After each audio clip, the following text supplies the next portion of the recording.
buenos días. Esta es la segunda sesión de estas charlitas que estamos haciendo de historia. Yo he optado por no contarles una historia cronológica, porque para eso lo tenemos a Carlos Mesa o los manuales de historia. Más bien lo que he tratado de hacer es provocarles con dos teorías históricas. La primera, que es de Fernando Brodel, que es la que hemos visto en la anterior sesión.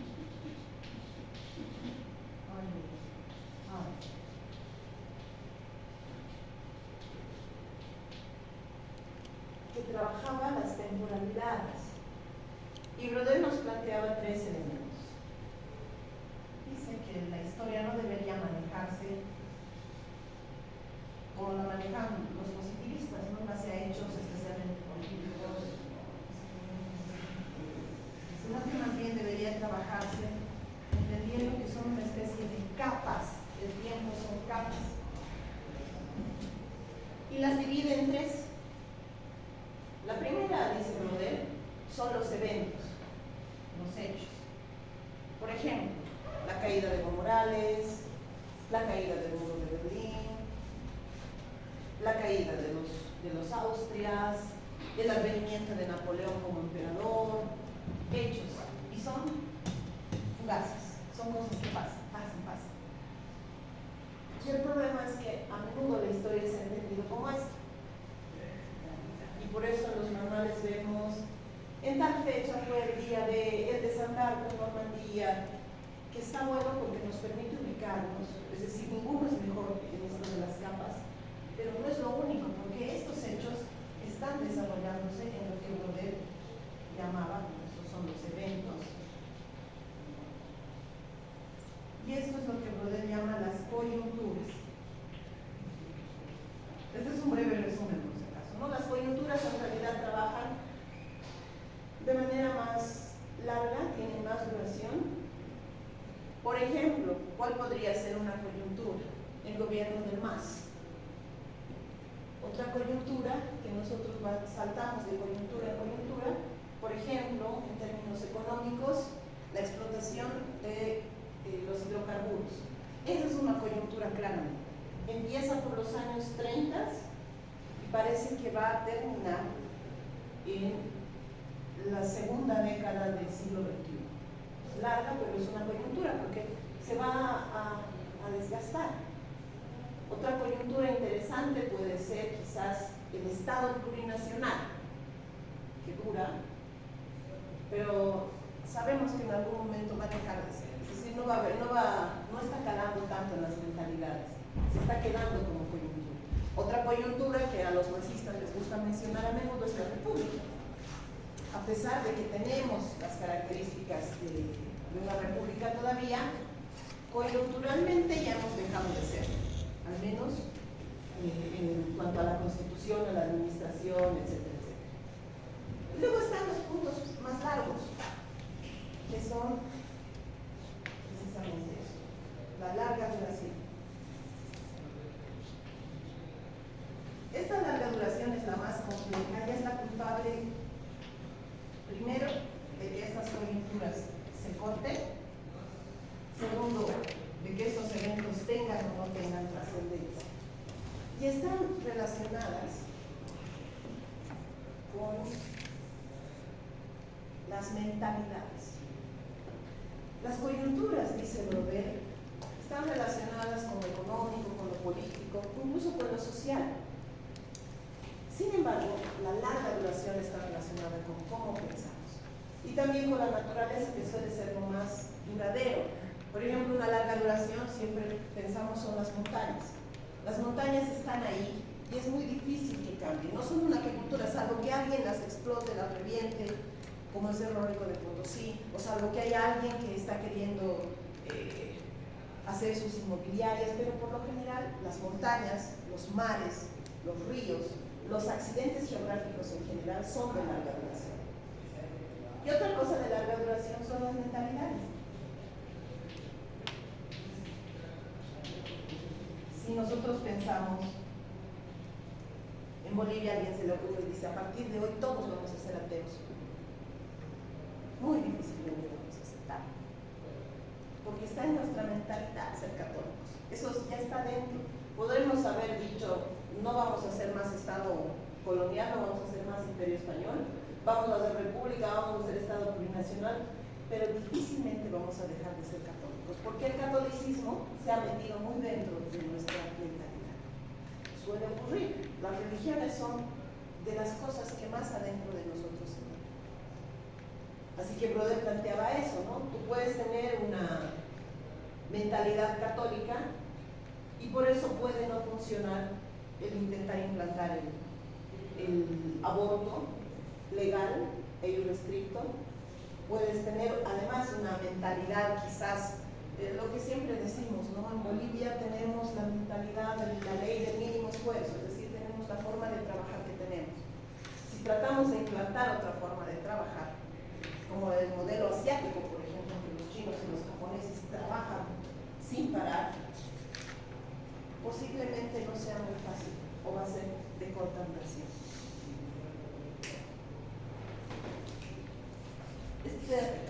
Esto que habíamos hecho la semana pasada con Broder nos sirvió para tener una bonita charla acerca de qué cosas en Bolivia son de larga duración, qué cosas son coyunturas y qué cosas son simples eventos. Si analizamos el 2019, algo que ha calado mucho en la mentalidad de los bolivianos es esta idea de la raza, de la etnicidad, de la discriminación relacionada con eso, que además no es como se muestra, no es como que toda la vida los indígenas, los 500 años, que el indígena, pobrecito, que Evo Morales, pero está tan metido en la mentalidad que justamente eso le ha servido al MAS para volver al poder. El racismo, la discriminación está dentro. Ahora, yo no estoy de acuerdo con los Molinas y demás que dicen, es que es estructural. No. Un elemento estructural en la historia es algo que es troncal, es parte de... Yo no creo que en Bolivia, por ejemplo, tengan más dinero los más blancos y tengan menos los morenos. No es estructural. Si fuera así, sería un poco como la India. La India sí tiene una estructura, ¿no? Tienen los parias, los brahmanes. Ahí sí hay una estructura, ahí la cuestión racial o de origen es estructural. Pero en Bolivia, decir que el racismo es estructural es un error. En realidad, Broder dice, no, lo que pasa es que esto es parte de la larga duración. Hay racismo, efectivamente, pero no han sacado a Evo Morales como racistas. Pero si le decíamos, lo que pasa es que Evo Morales tiene actos de corrupción, el MAS no ha cumplido con lo que le decía, además está queriendo ir en contra del espíritu democrático, que ustedes saben que el espíritu democrático no es de larga duración en Bolivia. La gente no habría salido a las calles, pero si le toca su mentalidad, si tú le dices, es que lo han sacado porque es un indio, están quemando las escalas, obviamente ha salido mucha gente a defender. Por eso es importante entender las largas duraciones. ¿Qué se está quedando en la mente de la gente? ¿Qué hay que durar más que cualquier cosa? Hay un libro muy bonito de Ami Malouf, que es el de las identidades asesinas, que no sé si lo conocen, pero yo siempre lo recomiendo. Así que es una belleza, a mí me ha ayudado muchísimo a entender cómo funciona esto de las mentalidades. Creo que es así o es conmigo, no estoy segura, pero incluso está en audiolibro. Identidades asesinas.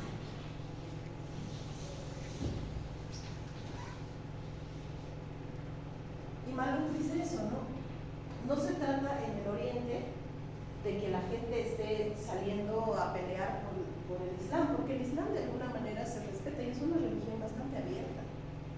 Se está saliendo a pelear defendiendo el Islam, porque el Islam está en la mentalidad de esa gente, porque está tan metida en la cabeza Alá, Mahoma y es tan fuerte en ellos que si los regímenes que están tomando el poder ahora les dicen, bueno, nosotros somos un régimen medio de izquierda, totalitario, que queremos mantener el poder en nosotros solamente, que no queremos además abrirnos a elecciones ni ser democráticos, nadie los va a seguir. Pero si dicen, estamos haciendo una guerra santa para defender los valores y los principios del Islam que están siendo invadidos, agredidos y defenestrados por Occidente, obviamente la gente va a seguirlos y obviamente va a tener éxito.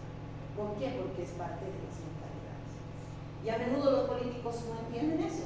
El MAS lo ha entendido a la perfección. Ahora creo que ya no tanto. Pero cuando tú te metes con la mentalidad, cuando haces bandera de la mentalidad, obviamente las cosas funcionan y duran más. No se recurre a utilizar la palabra, ¿no? Ok, ahora no entiendo, ¿cómo dices? Bajar la lista de la... Ya, sin borrar. Qué interesante. Yo me siento mal cuando dejo sin borrar una lista. Está en mi mentalidad. Bueno, ese es un breve resumen. Y habíamos hablado también de la época prehispánica, de las panacas, de los incas y del Imperio Español. Y justo empezamos a hablar de Bolívar y ahí se nos acabó la sesión. Y por eso hoy vamos a hablar de la República y del Estado plurinacional.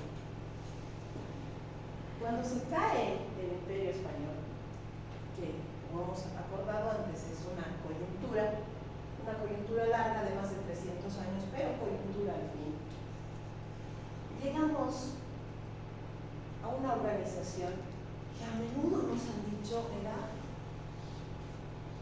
homogeneizante. La búsqueda de un Estado-nación moderno que negaba las otras identidades. Y ese discurso se ha manejado mucho por, primero, ¿quiénes? Los nacionalistas, los revolucionarios. Ese Estado era opresor, negaba las identidades, no nos permitía. Y luego ha sido manejado por las izquierdas, por el MAS. Pero en realidad, ese Estado homogeneizante, buscador de la modernidad, empieza en 1825 y se termina con la oprobiosa destitución y escape de José Vallejo en 1848.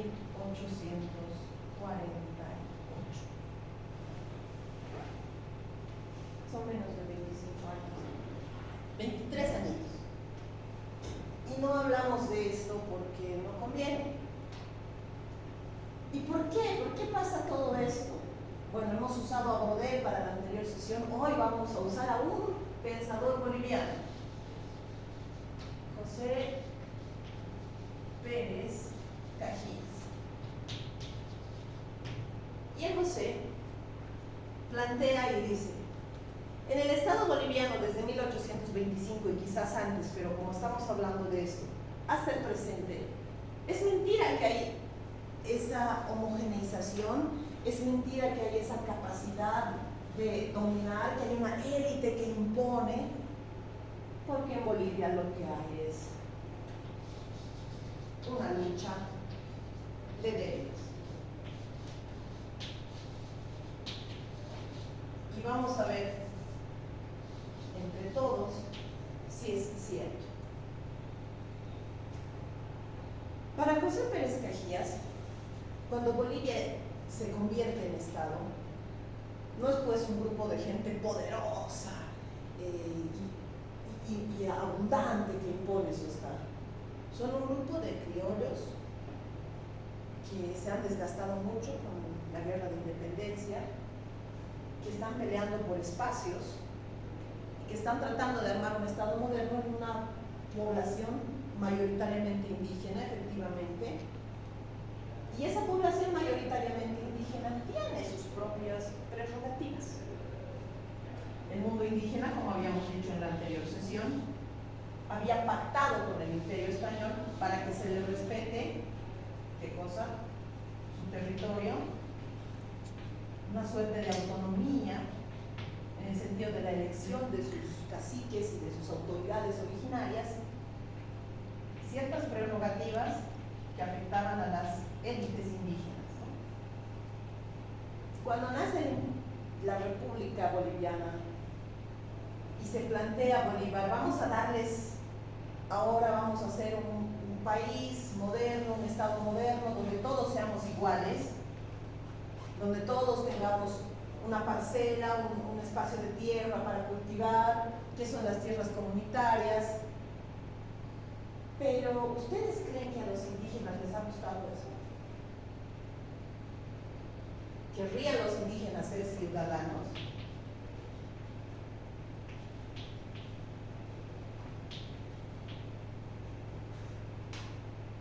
¿Ustedes creen que los indígenas habrían aceptado renunciar a todo esto por esto?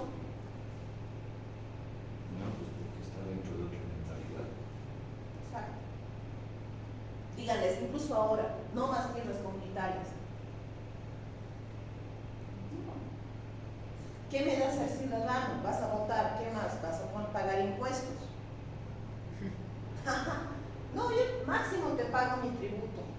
Me dejas tener mis tierras comunitarias y me permites tener mis autoridades originales. Bueno. Y si no, ¿qué? Cerco, pues. ¿Se dan cuenta? Lucha de réditos. Y es bueno que nos saquemos de la cabeza ese esquema de que estos señores, siempre veo que te cuentan, estos señores blanquitos impusieron a los indígenas, no les permitieron la ciudadanía, no podían votar. Sí, pero no querían votar, en este momento no era el objetivo indígena, del mundo indígena, participar políticamente. Si nos preguntamos en qué momento quieren participar, recién es en los 70s, 80s, al retorno de la democracia, recién hay una necesidad del mundo indígena de ser parte. Ni siquiera con la Revolución Nacional, los pueblos indígenas desean ser parte del gobierno, desean tomar parte en el mundo político, como lo entendemos nosotros, de ser ciudadanos, de ejercer el voto. ¿Por qué? Porque son otras mentalidades, que no las hacen ni mejores ni peores, pero nos tienen que hacer entender que no ha habido esa verticalidad. Las élites en Bolivia, y eso recuérdenlo siempre, eran élites débiles. ¿Por qué eran élites débiles? Porque eran menos, por supuesto, porque habían tenido que cumplir constantemente con este pacto colonial, que no es impuesto por las élites criollas, que son las que se quedan, sino por la corona española. La corona española se alía con las élites indígenas para controlar a estos señores, para que no crezcan demasiado y no se rebelen. Pero se rebelan, y cuando se rebelan, la corona española desaparece, ¿y ellos qué van a hacer? Van a tener que pactar. Y como ellos son débiles porque no tienen el poder de la corona española para gobernar, también tienen que pactar. Y Bolivia se ha forjado en torno a pactos. Si seguimos pensando y analizando esto, en 1848, mientras estaba intentando implantar ese Estado moderno, fíjense cómo son las ironías de la vida. Aquí tenemos la guerra con Perú, Agustín Gamarra, y ustedes deben de recordar que los militares a menudo dicen eso. Bolivia no ha sido derrotada tantas veces, y tienen razón. Cuando Bolivia se enfrenta a Perú en 1841, termina con la vida de Gamarra, el presidente de entonces, el presidente peruano de entonces, y lo elimina. Y todos, sí, qué bien, somos campeones, les hemos ganado a los peruanos y además ya somos un país independiente. Pero, ¿qué es lo que pasa? Que Bolivia y Perú comercian constantemente. Entonces Perú, ofendido porque Bolivia le gana la guerra y porque mata a su presidente, decide elevar los aranceles de exportación de productos entre bolivianos y ultramarinos que entraban por Perú. Bolivia llevaba plata, llevaba quina y otros productos nacionales, pero también productos ultramarinos que entraban por Puerto La Mar de Cobija y eran llevados hasta La Paz y de La Paz eran exportados al Perú. Cuando Perú sube los aranceles, Bolivia se enoja y el presidente Vallevian en 1847 decide romper totalmente relaciones comerciales con Perú. Ni entra su mercadería ni sale la nuestra. Eso le costó a Vallevian ser el campeón de Bengala. Cuando las mercaderías no logran entrar, Vallevian se pelea con uno de sus aliados, los comerciantes paceños. Como no se puede exportar de La Paz a Perú y los principales consumidores de estos señores son los peruanos, le hacen la guerra. Y como ellos tienen plata, pobre Vallevian. Entonces, Vallevian no sabe mucho qué hacer porque para poder llegar a donde estaba y por la guerra había alargado el aparato burocrático, no sabe de dónde sacar plata para pagar esos salarios. Entonces se le ocurre ir con las comunidades indígenas. Les dice, señores, me tienen que adelantar el tributo. Y las comunidades indígenas, ¿qué le dicen?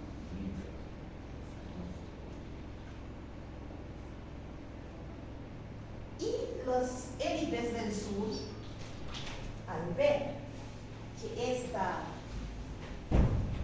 que estos señores ya no podían sacar su mercadería por Perú, dicen, nosotros tenemos el puerto de Cobija, está mejor que traigan la mercadería y la saquen por aquí, y empiezan a presionar a Valdivia.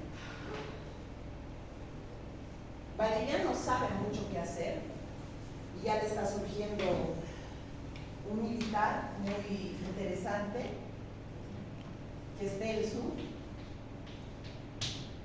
y Belsu se da cuenta de que todos estos señores estos lo pueden apoyar, estos no. El hecho es que a Valdivia lo presionan tanto, tiene tanta presión de tantas partes, incluido Belsu, que se escapa y le deja la presidencia a Eusebio Vilarte. Eusebio gobierna 10 días y es depuesto por José Miguel de Velasco, pero a José Miguel de Velasco lo va a deponer Belsu y se va a ir a enfrentar con estos. Pero el ejemplo de Valdivia es un buen ejemplo para demostrar esto a quienes han llegado recién, que es la teoría de José Pérez Cajías, que dice que no existe en Bolivia una sola fuerza que sea hegemónica. En Bolivia no hablamos de hegemonía, jamás. Decir que las élites de inicios de la República fueron hegemónicas, que impusieron su pensamiento, sus ideas, su gusto estético y todo lo que ellos tenían, es ingenuo, porque si no, no existiría el idioma aymara, no existiría la comida como la comida aymara o quechua, no existirían todos estos pueblos indígenas que en el siglo XXI están demandando que se los reconozcan. Si hubiera habido verdadera hegemonía, todos esos pueblos o habrían desaparecido o se habrían sometido al estilo occidental, al Estado moderno que imponían, que intentaban imponer las élites. Pero no se puede. Valdivia lo intentó, le fue súper mal. Belsu entendió la situación, se alió con los artesanos y comerciantes y el Estado se empezó a relajar. Porque sí o sí tenemos que tener un Estado que se relaje. Los Estados no son hegemónicos. Por eso no tenemos un Fidel Castro. El problema de esta formación es que no se puede desarrollar, porque Valdivia tenía su idea del Estado moderno y este Estado es sustituido por el de Belsu. Pero adivinen qué. ¿No ve que a Belsu le dan el poder? Pero el gobierno de Belsu no es más fuerte que el de Valdivia. Así que las élites del sur lo presionan. Lo presionan los comerciantes porque le dicen, tú nos has prometido que nos ibas a dar y ahora igual tenemos problemas. Y lo presionan las comunidades indígenas. Las comunidades indígenas nunca han estado calladitas y tranquilas. Las comunidades indígenas siempre han presionado. María Luisa Sux dice que estos llamados subalternos que son las comunidades se volvían parte de planteamientos desde el poder de Yure. ¿A qué me refiero? José también dice que esta lucha de débiles tiene dos contrincantes. Unos que tienen el poder de Yure, que es el poder de ley, que les otorga la ley, es decir, gobernantes, gente que ha sido electa para gobernar, pero también está el poder de facto. Y este poder de facto es el poder que adquieren las organizaciones sociales, vamos a llamarlas instituciones políticas, sociales, económicas, y se enfrentan entre ellos y se enfrentan entre ellos, ¿no? O sea, poder de jure, como estamos viendo, el más dividido. Poder de facto, por ejemplo, pueden ser los avasalladores o mal llamados interculturales del Oriente versus los empresarios.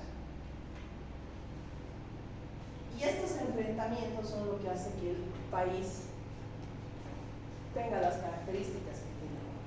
Y como les decía, María Luisa Such dice, los que sienten que no están en ninguno de estos, se van a aliar a cualquiera de estos poderosos para poder conseguir sus prerrogativas. Es decir, sí, yo apoyo a Evo Morales porque es un indígena y no sé qué, pero también lo apoyo porque me va a permitir como organización social tener representatividad y tener acceso a espacios de poder. Lo que comúnmente se llama prebenda. Pero no voy a aceptar eso, voy a decir que yo le apoyo porque él es el proceso de cambio y estamos haciendo, y todo eso que entra, como les decía, a la mentalidad, ¿no? Entonces estos poderes de iure que hemos tenido a lo largo de la historia republicana, esto muy temprano, pero me interesaba mostrárselos porque hay quienes dicen, no, es que recién hemos abierto los ojos con la Revolución Nacional, el mundo indígena no representaba mucho, pero en realidad no. En realidad tanto el mundo indígena como estas organizaciones, artesanos, comerciantes, transportistas, son importantes. Ahora, lo que sí hay que reconocer es que son importantes, no porque el Estado les haya dado importancia, no porque se les haya dado poder de iure, sino porque ellos han sabido conseguir poder de facto. Y ese ha sido quizás el gran error del Estado que buscaba hegemonizar, de este Estado que buscaba ser moderno, el no abrirles espacio a estos poderes, a los, por ejemplo, comerciantes, a los transportistas,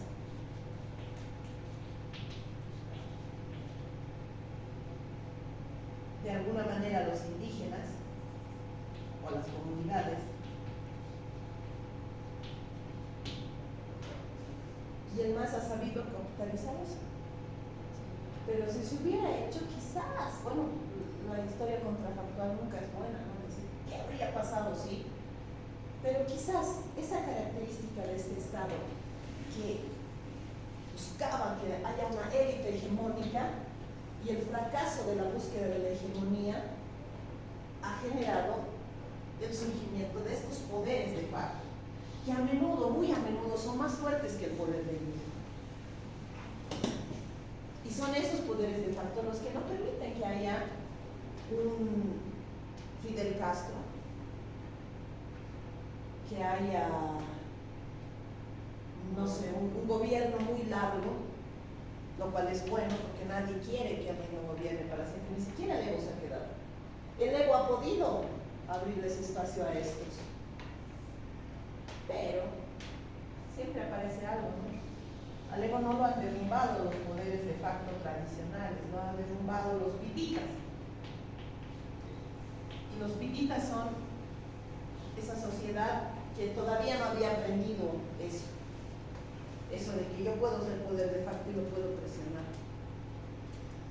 Tal vez la caída de Evo provoque el surgimiento de este nuevo poder de facto, que es difícil ubicarlo porque les han hecho muy mala fama. Ahora decir he sido pitita es muy mal visto, pero es esa sociedad que Torcuato Ditela dice que es la sociedad descontenta. A pesar de que el ego había transado con todos estos grupos sociales, con estos poderes de facto, inclusive con los empresarios cruceños, y esto por ejemplo en la Revolución Nacional, tiene sentido. El MNR no ha gobernado libre y felizmente. Tenía conflictos con los mineros, la COM.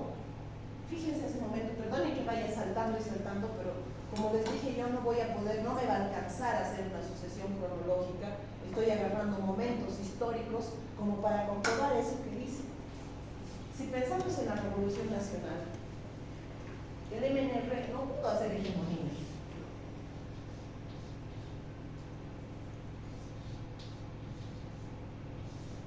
Igual que estos señores, el MNR tenía un estado planteado. y lo ha podido aplicar a medias. Pudo poner lo suyo, llegó al poder, duró muchísimos años,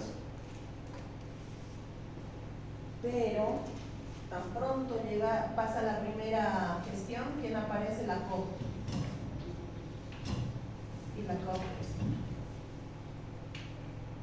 Y de dentro del mismo MNR surgen contradicciones. Ahí tienes a Walter Guevara, tienes al mismo Siles, en términos políticos. Y en términos económicos, otra vez no. Si revisan el primer proyecto de reforma agraria que justamente ha sido planteado por Walter Guevara, la idea era: la tierra es para el que la trabaja, con el pensamiento de que los señores se iban a alegrar. Pero las comunidades indígenas le dicen: no, nosotros queremos la tierra para sus antiguos dueños. Ese es un capítulo muy lindo de Campos de Revolución de Carmen Solís, que ha trabajado justamente eso, de la reforma agraria, y muestra cómo el MNR tenía su idea de reforma agraria, que la plantea el 53, pero para el 54 las comunidades le exigen, primero, que se devuelvan las tierras que habían sido expoliadas a las comunidades durante las leyes de exvinculación en 1874, y que se habían estado, además, los caciques apoderados habían estado haciendo juicios y juicios y juicios para recuperarlas desde esa época, y eso se fortalece en los años 30 con la guerra del Chaco, y el MNR ingenuo estaba queriendo imponer una reforma agraria radical, ¿cierto? Pero la idea de las comunidades era otra. Y ahí las comunidades presionan tanto que la reforma de 1954 no es la planteada por el MNR, sino la planteada por las comunidades. Por eso hasta el presente tenemos tierras comunitarias. Recién en 2008 se hace otra reforma y se crea el INRA y bueno, el resto ya ustedes lo conocen. Pero fíjense, en este ejemplo yo ya me doy cuenta de que es una lucha de débiles. No es el sistema del MNR, no es un Fidel Castro que impone. Hay reformas radicales, pero responden a las prerrogativas de todos estos grupos que están presionando. De poderes de iure, sus propios amigos que se están peleando con él, y de poderes de facto, que son las comunidades, que son también los mineros. Los mineros le exigen al MNR que les den lo que les habían prometido. No más masacres de Catavi del 42, no más explotación, y el MNR les da, y años después eso le cuesta mucho, tanto que tiene que dar un paso atrás en los 80s y recurre a la relocalización porque se le había pasado la mano en darle las prerrogativas a los mineros, y por eso después los han sacado tostando, porque el MNR, de ser ese partido nacionalista, amigo del pueblo, de los mineros, se convierte en el epítome de los neoliberales, vendepatrias y todo lo que les dice. Fíjense, mientras tú sigas mis prerrogativas, eres mi compañero, si no, eres un vendepatria. Y esa figura, de alguna manera, vamos a ver si se repite con el MAS. Podemos hacer el ejercicio con Barrientos, podemos hacerlo incluso con Banzer, podemos hacerlo con García Mesa, y si se fijan, efectivamente, bueno, ya tendrán ustedes la palabra cuando nos toque discutir. Parece que sí se aplica. A ver, haremos un hito más, el del Evo. El MAS llega al poder y tiene la legitimidad que habrían querido muchísimos. Antes de la llegada del MAS, ustedes saben que ya hubo partidos, entre comillas, neopopulistas. Y me interesa eso porque el populismo, según Torcuato Di Tella una vez más, refleja el malestar de una sociedad. Di Tella dice que cuando ciertos regímenes empiezan a acumular riqueza, empiezan a cerrarse en torno a sus propias filas y empiezan a compartir el poder solo con aquellos que les apoyan, Hay otra sociedad que observa esto, y a eso le llama el efecto de demostración. Observa que estos señores tienen el poder, ganan salarios elevados, tienen la plata suficiente para viajar a ver, jugar al Barcelona, al Real Madrid, se compran boleras costosas, tienen Lamborghinis, y ellos no. Y entonces aquí surge un descontento, un malestar. Usualmente los primeros en sentir este malestar, extrañamente, no son las clases bajas, sino las clases medias educadas. ¿Por qué? Porque dicen, nosotros somos educados, trabajamos, tenemos profesión, y estos aquí se quedan con todo. Y luego están lo que Vitela llama también las masas dispuestas. Y ninguno de estos tiene un proyecto político real. Lo que tienen es un fuerte descontento.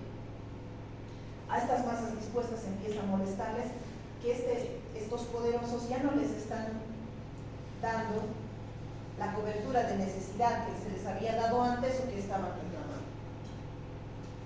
Este descontento puede generar una alianza entre estos dos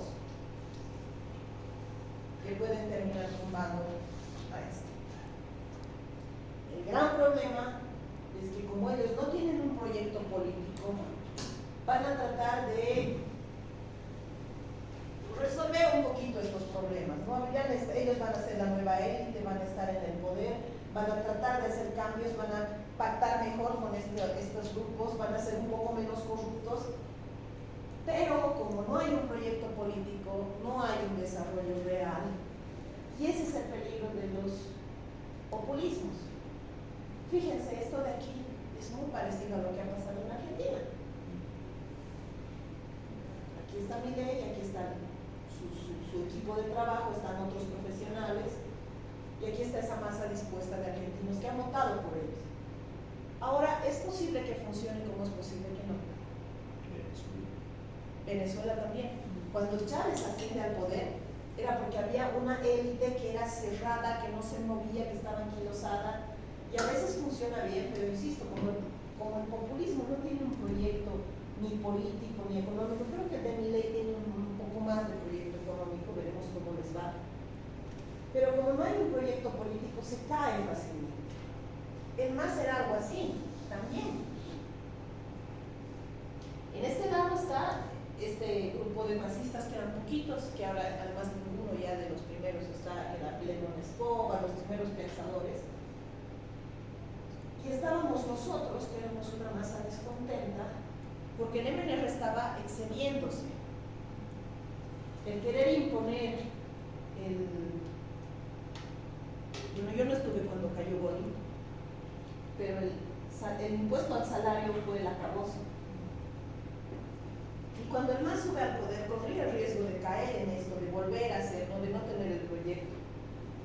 Pero tenía pensadores inteligentes que deciden agarrar el proyecto político del MAS, no como un movimiento al socialismo, sino como este rescatador de todas las ideas del pasado. De decir que la opresión, los pobres indígenas, los desvalidos, y les funcionó muy bien, por eso el Estado Plurinacional del 2009 gana seguidores, porque todos estábamos felices de que por fin íbamos a tener igualdad, a pesar de que no nos dábamos cuenta de que esto estaba cada vez más fuerte. Pero imagínense ustedes a un político diciendo, bueno amigos, yo voy a hacer el poder de jure local ahora. Como nos ha dicho el PP, va a haber altos poderes de facto que me van a presionar. El que ha cometido el error de decir eso ha sido el Mesa. No puedo gobernar porque son muy fuertes y yo no soy tan fuerte. Y al interior de mí hay otros que también están un poco peleados conmigo y quién sabe si lo podré hacer, tal vez no. Entonces, bueno, veremos qué tal. Ningún político ganaría. Y el MAS lo sabe, entonces el MAS lo que ha hecho es manejar el discurso de 500 años, los oprimidos, por fin ahora va a gobernar un presidente indígena, y vendió muy bien. Vendió también que está en el extranjero, lo tenían ahí como, bueno, pues, hasta ahora en Venezuela le dicen el líder indio del sur. Y es mucho trabajo de marketing, porque ser honesto y decir esta es una lucha de débiles, que eso también lo hizo el MAS, ¿no? Empezó a pactar con todos. Pactó con los indígenas, con las comunidades, ahora ya no son comunidades, ahora ya son organizaciones sociales. Pactó y le fue muy bien. Pactó con estos transportistas, pactó con los salteños, ¿no? Que fíjense, no son un poder de facto de un gremio, son una región, y además son una serie de organizaciones, está la COR, la FEJUVE, etc. Pero el Alto es súper importante. Pactó con el Alto. También hay que pactar con otros que son súper importantes. Los mineros no están de capa caída. Ahora los cooperativistas, los milicos, tienes que sí o sí. Por eso les ha dado jubilación del 100%. Sí, que es la Y fíjense, pero ¿qué ha pasado ahí? Les ha dado ascensos, les ha dado jubilación, pero no ha seguido el orden jerárquico. Les ha dado a los que eran sus cuates. Después por eso lo han tumbado. Entonces fíjense, es un delicado equilibrio. Como que estás en la cuerda floja. Y a veces tu cuerda es un poco más gruesa y otras es más delgada. Con quienes no podía pactar era con el Oriente, con los empresarios y tal. Hasta 2008 Evo ha entrado y le han sacado la mugre, y nos han sacado la mugre a nosotros porque hacían subir los precios del aceite, de la carne, etc. Ha agarrado el caso Rosa, el de terrorismo, y listo, les ha seguido juicios a todos los hombres fuertes y han tenido que pactar. Les ha prohibido la exportación y han tenido que pactar. Entonces, fíjense, es lo que les decía, no es que todos estos le atacan a este, sino que hay un tira y afloje de todo lado. Si tú no me das, yo no te doy. Si tú no aflojas en esto, yo no te apoyo y voy a apoyar a otro. Y así el MAS logró tener su fuerza por la legitimidad que tenía el Evo. Pero llega un momento en que el Oriente se le da la vuelta, los militares se le dan la vuelta. Es interesante lo de los indígenas porque las organizaciones sociales no reaccionan cuando cae el Evo. No hay. Dicen que estaban haciendo pancito. Pero lo que pasa es que las organizaciones sociales son bandidas. Y como decía María Luisa Sus, se van a subir al bus del ganador. Ya le han dicho a Láxaro, ¿no? No es nuestro presidente, las organizaciones deciden, poder de facto. Y el Alto tampoco. Y así cae el Evo. No cae el MAS, pero cuando sube al poder hace eso más destructivo, con menos fuerza. Y por eso se le han metido ahora a los comerciantes cuando ha querido poner la ley de investigación de fortunas, los transportistas, otros masistas, o sea, pobreas. Pero fíjense, según yo, se cumple el asunto del José. Lucha de débiles, porque saben además cuál es la otra cosa. No es que Oriente lo puede derribar al MAS así de fácil. No es que los militares pueden sacarlo al MAS y gobernar ellos, eso se acabó. Le va a pasar lo que a Natush Bush, no nos van a tirar bola. Tampoco es que las organizaciones sociales van a poder gobernar. Es una olla de grillos. ¿Quién va a ser el presidente? Se van a matar por subir al trono. Vamos a cambiar de presidente a diario. Entonces, si se dan cuenta, es que ninguno de estos puede tampoco quedarse. O sea, por eso es lucha de débiles. Nadie es lo suficientemente fuerte como para hacer una economía. No, porque nunca vamos a ser Cuba ni Venezuela. Qué mal, porque así no se puede desarrollar. Si le das todo a todos, si por el capricho de uno no puedes construir un puente, si porque estos quieren contrabandear no puedes poner industrias, si porque los transportistas quieren seguir con su negocio no puedes poner un tren o un medio de comunicación más veloz, si porque estos señores se llevan el 14% del presupuesto nacional le das 6% a salud. Es muy difícil desarrollar. Por eso, aunque hablemos de que en términos coyunturales hemos saltado la coyuntura de la República y ahora somos un Estado plurinacional en la larga duración, la lucha de débiles permanece. Podemos hacer un pequeño recreo y luego discutir, porque me gustaría escucharles a ustedes